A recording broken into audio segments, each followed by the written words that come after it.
This channel does not promote any violent, harmful, or illegal activities. All content provided by this channel is meant for an educational purpose only. Lok Sabha নির্বাচন পঞ্চায়েত নির্বাচনের সময় যা যা ঘটনা ঘটেছিল আমরা বারবার বলতে বাধ্য হয়েছিলাম যে এই বঙ্গে নির্বাচন আর দুন্দুমার কাণ্ড, সন্ত্রাস, অপ্রীতিকর পরিস্থিতি সমার্থক হয়ে গিয়েছে।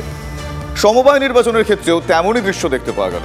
মালদার শামসিতে সমবায় নির্বাচন নিয়ে ধুন্ধুমার কাণ্ড, দফায় দফায় সেখানে উত্তেজনা, ব্যালট ছিনতাই, ছাপ্পা ভোটের অভিযোগে পথ অবরোধ, তৃণমূল কর্মীদের বিরুদ্ধে হামলার অভিযোগ, ভাঙচুর তাণ্ডব, উদ্ধার অস্ত্র।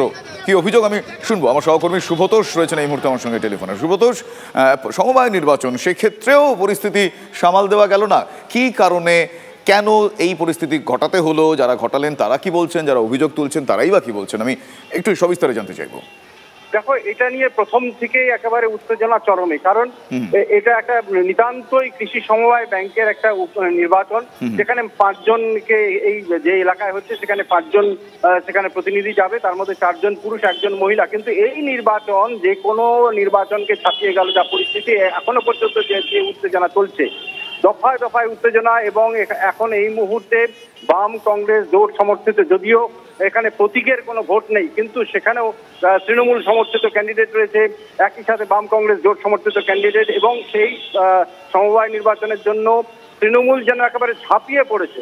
জেলার প্রথম সারির সমস্ত নেতারা আছেন, মন্ত্রী আছেন, একেবারে এখানে কয়েকখানা শিবির, মানে এক একটি গোষ্ঠীর এক একটা শিবির।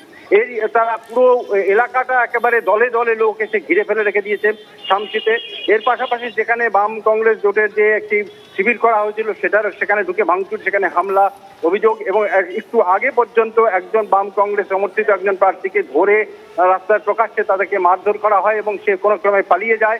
এই পরিস্থিতিতে কংগ্রেস এবং সিপিএম এর জেলার নেতারা এসে হাজির হন। এমনকি উত্তর মালদার কংগ্রেসের যিনি জোটের যে প্রার্থী ছিলেন মোস্তাক আলম, উত্তর মালদা কেন্দ্রের লোকসভায়, তিনি এখানে ছিলেন এবং তিনিও পালিয়ে গেলেন এখান থেকে। পথ অবরোধ তারা করতে এসে আসার সময়, তারা যখন রাজ্য সড়ক শামসি মালদা যে রাজ্য সড়ক রয়েছে সে রাজ্য সড়ক অবরোধ করার সময়, সেই সময় তৃণমূলের নেতা কর্মীরা হঠাৎ করে হৈ হৈ করতে করতে তাদের উপর করায় এবং তারা সেই এলাকা ছেড়ে, অবরোধ ছেড়ে একেবারে পালিয়ে যান। এবং সেই মুহূর্তে এখনো পর্যন্ত উত্তেজনা চলছে, তারা পুরো এলাকাটাই ছেড়ে দিয়েছে। মানে বাম কংগ্রেসের নেতৃত্বের কোনো নেতা এখন এই মুহূর্তে আমরা যেখানে দাঁড়িয়ে আছি সেখানে কাউকে দেখা যাচ্ছে না, তারা গোটা এলাকা ছেড়ে দিয়েছেন। কয়েকজনকে মারধর করা হয়েছে, পুলিশ নেমেছে, র্যাব নেমেছে, কিন্তু কোনো পরিস্থিতি নিয়ন্ত্রণে বলতে যা বোঝায়। বুঝতে পেরেছি, ধন্যবাদ শুভতোষ, ধন্যবাদ। প্রিজাইডিং এর কাছ থেকে ব্যালট মানে পেপার নিয়ে বাইরে চলে যায়, ভোট দিয়ে আবার ঢুকিয়ে দিচ্ছে। কেন ছাপ্পা ভোট কে করছে? TMC party. আপনি কি ভোট দিতে পারলেন না? আমরা ভোট দিতে পেরেছিলাম আগে, আমি ক্যান্ডিডেট, আমি ছিলাম ওখানে, দেখলাম, বেরিয়ে গেলাম, ছেড়ে দিলাম।